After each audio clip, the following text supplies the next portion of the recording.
Bava Metzia, Daf Yomi, the power of trust to empower. Baha'ih hanאה dekanáfik. Often when I go into a bookshop and I see all the books on motivational theory and on leadership technique, I smile.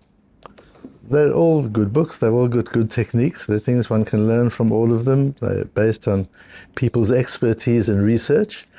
But the reason that you need all those books is because you don't understand how the world works. If you understood how the world works, you wouldn't need all those books. The reason it's so hard to motivate people is because we don't know how people are wired. So now you've got libraries of books to show how you motivate people whose wiring you don't understand. And all the techniques are how to do that. But if you understand how people are wired, if you understand how Hashem created the world and created people, it becomes much easier, becomes much simpler. And we'll understand this morning, when I say to you, I get goosebumps, because what I'm going to say to you sounds absurdly, ridiculously optimistic.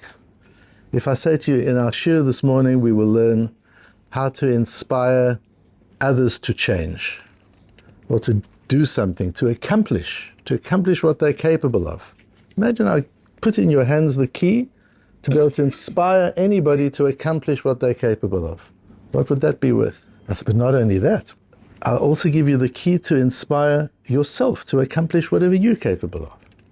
And not only that, I'll give you the key to inspire the Ribono Shel Olam to what he's capable of. What does that mean?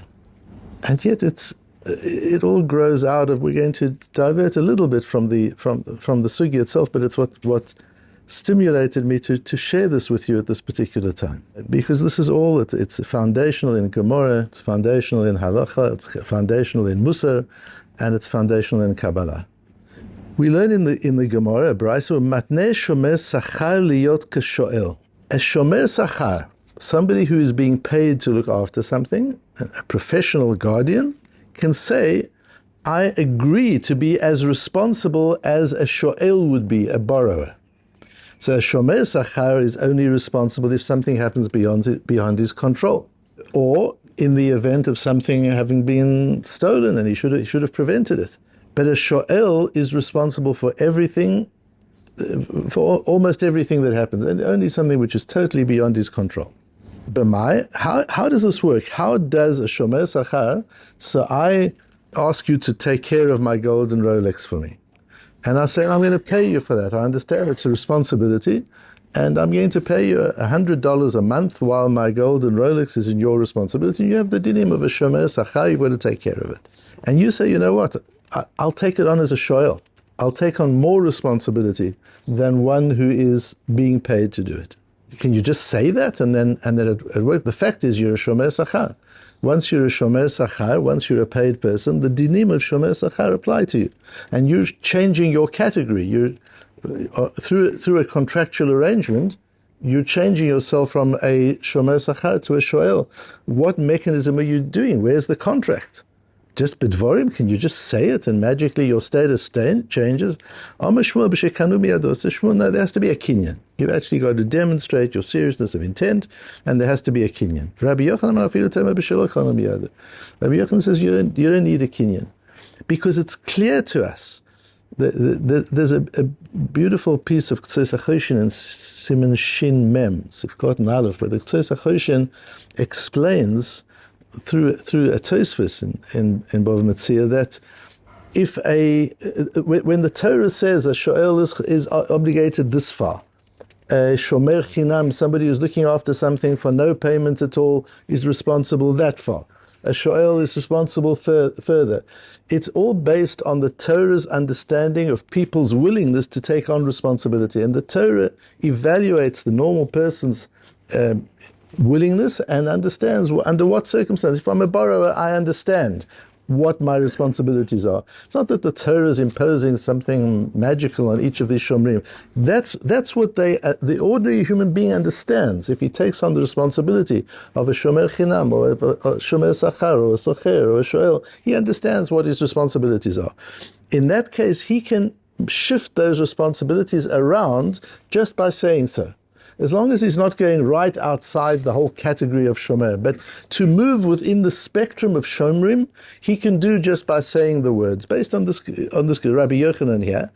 And the way it works, so he has the ability to shift within that realm without a kinyan, and the method is that bahai hanaa dekanafik lekala, because we can evaluate he's willing to do more. This particular person is willing to do more. A shomer sachar is willing to take on the role of a shoel. Why would he do that? Why would you take on more than you have to take on? The reason a shoel is responsible for more than a shomer sachar is because a shoel gets the right to use the object. If I were to say to you, and you can wear my gold watch, okay, then I've got to be even more responsible because I'm getting that benefit. Says Rabbi Yochanan, in this case where a person says, I'm willing to be a shoel, I'm willing to act as a borrower, there's benefit to him. It's true, it's not about wearing the gold watch, but what it is that he is seen to be trusted by the other person.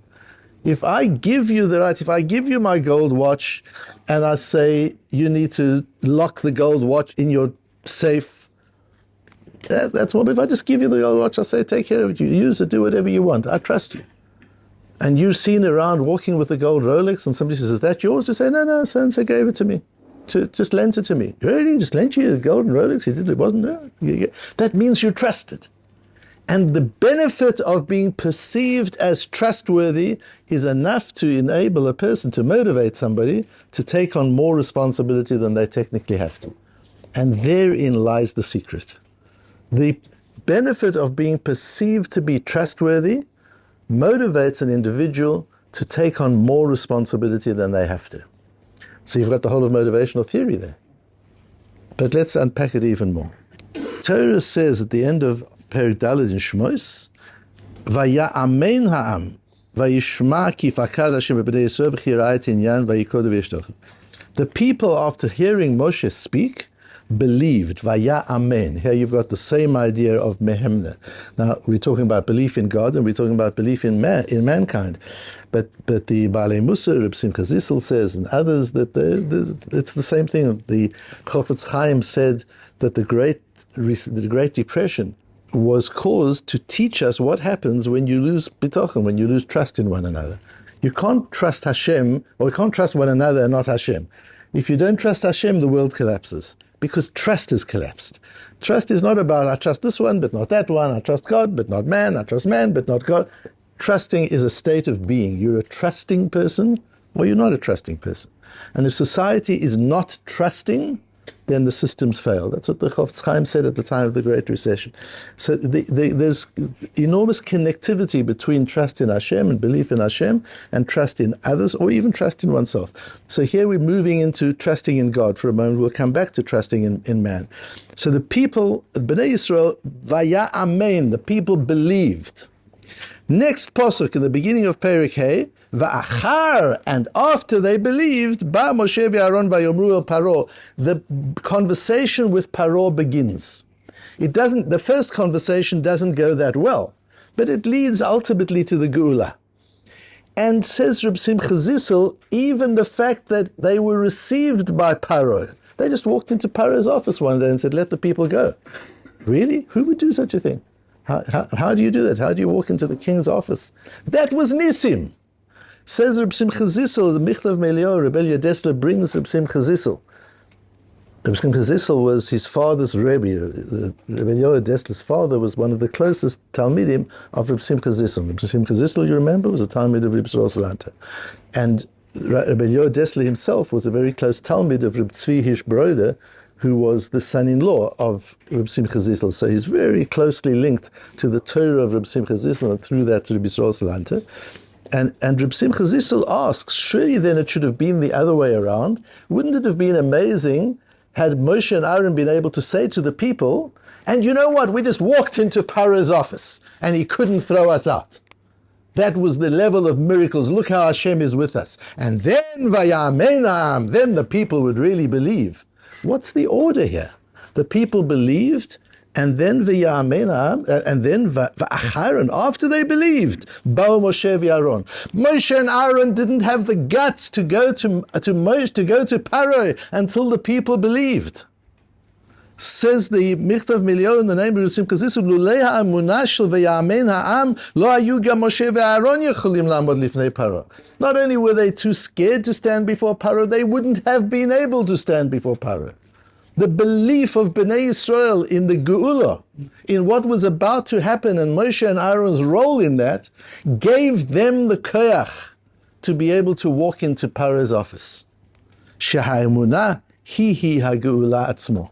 Because emunah is the geula. It's not that emunah brings to geula. Belief in God is redemption. That is salvation.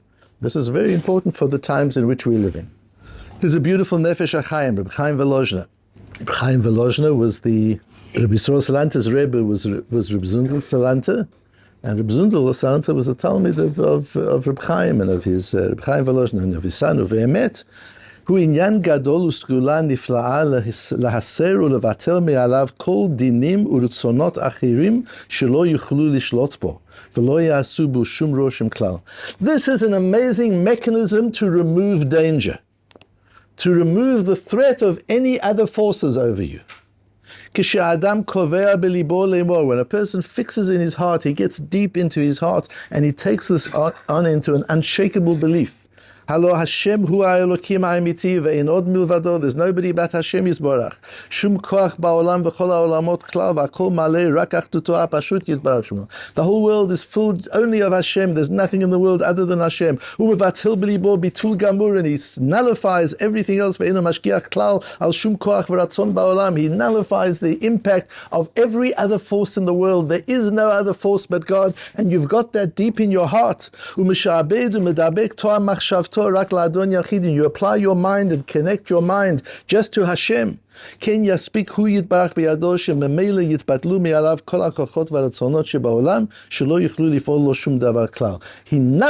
the power of anything in the world to damage him. That's the power of emunah. And this Reb Chaim Volozhner in the Nefesh HaChaim, Reb Meir Soloveitchik one showed me. We were talking about emunah, and he got up from his chair in the way he used to, and he had this amazing knack. He would walk to his bookshelf and he would pull out a sefer and he would hold it preciously, always with two hands. He would never pull out a sefer with one hand. He would pull it out like he was taking out the most amazing, precious piece of jewelry or work of art. He would take it out and he would hold it lovingly every single time he took a sefer. It was a Musa Hasker. It was such a learning exercise to watch him handle a sefer. And he would take the sefer out and he would open it, always on the page. I don't know how that happened. He never had to page through a sefer. Take it out, open it up. And there was this, and he used this to explain what his father taught him when they were escaping from the Nazis, trying to get out of Eastern Europe and get to Eretz Yisrael. And they were going through dangerous areas, through the forests, and there were Nazis shooting. They were all over the place. And the father learned this piece of, that's the Briskerov, learned with his children this piece of Reb Chaim Volozhner, and said, as we run, just, this is what, ein od milvado, just keep on saying it, and attach your mind to that reality, and nothing will happen. And then he says the miracles that happened on that journey, how they were saved. Living Reb Chaim Volozhner's principle over here. Because the emunah itself does the job. Now, what does that mean that emunah does the job? You see, emunah has a second meaning, which we always forget about. If I say to you, what does emunah mean? You say it means belief. But it means something much more than belief. What does it say in Megillas Esther? Vayehi omein et Hadassah.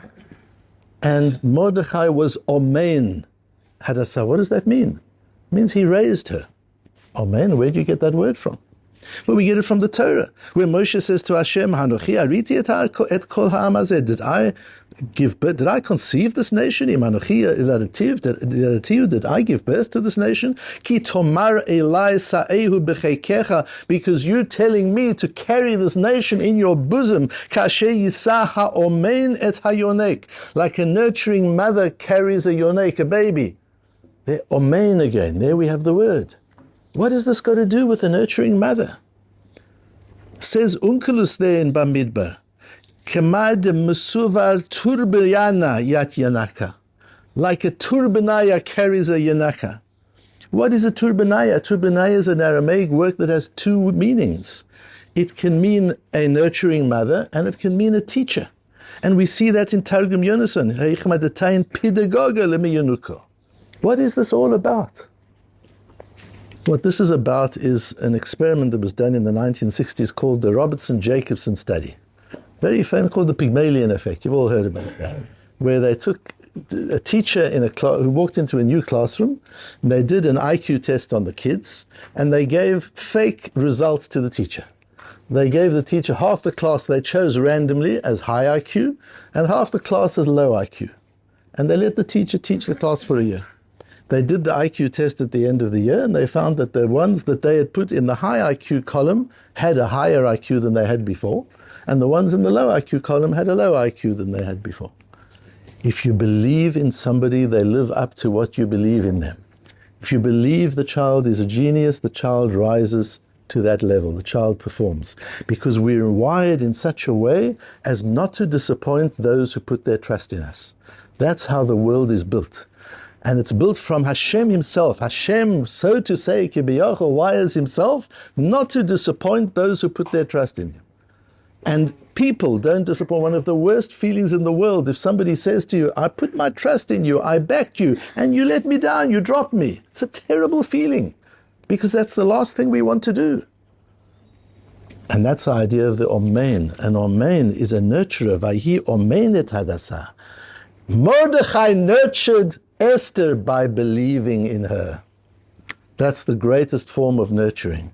Moshe says, am I meant to be the Omein et Hayonek? Am I meant to be the nurturer of this nation? Am I meant to believe in this nation no matter what they do? Is this unconditional belief like you believe in a child, in a baby, and the baby's potential? Sister Bershom, yes. Am I meant to be a pedagogue? Am I meant to be a great teacher? What does a great teacher do? Believes in the students. That's what a great teacher does. And that's the power of emunah. Believe in your student and your student will rise. Believe in your child and your child will rise. Believe in your employee and your employee will rise to the occasion. Believe in yourself and you will rise. If you really believe you have the capacity, you know those stories of people who've been, even now in the war we hear of them constantly, people who did things they didn't know they were capable of. People who are able to lift weights they didn't know they were capable of lifting off when there's a reason and need to have to do so, because they believe in themselves at that moment. To believe in yourself at a given moment that you're capable of anything you have to do, anything you need to do, you will have the koach to do. Hashem will give you that belief in yourself, the power of emunah, to believe that you have the power to heal yourself, to strengthen yourself, to recover, to comfort yourself. Belief in yourself. And belief in Hashem is not just, if you believe in me, I'll take care of you. Belief in Hashem is like an omein. It's kibiyachol. Hashem designed the world in such a way that our belief in Him nourishes Him in the same way as lahavdil, a child is nourished when you believe in the child. So when you believe in Hashem, Hashem won't disappoint, because you've nourished Hashem with that belief and given Him, so to say, a koach beyond the koach He would otherwise have had. You give Him the koach to do things that are amazing. You give Him that koach. That's the power of the ma'amin. Just as the ma'amin in a child gives the child koach, a ma'amin in an employee gives an employee koach, a ma'amin in yourself, a believer in self gives self power. So lahavdil, a ma'amin in the Ribbono Shel Olam plugs power into the Ribbono Shel Olam and gives him the power to do exactly what you believe, what you have emunah that he's capable of doing. And that's why this person says, the trustworthiness, when I walk around with your golden Rolex and I say, yeah, he trusts me, he lent it to me, so he's okay. That feeling and that perception in society of being trusted is so powerful that I'm willing to take on much greater responsibility than I would if you didn't trust me in the first place.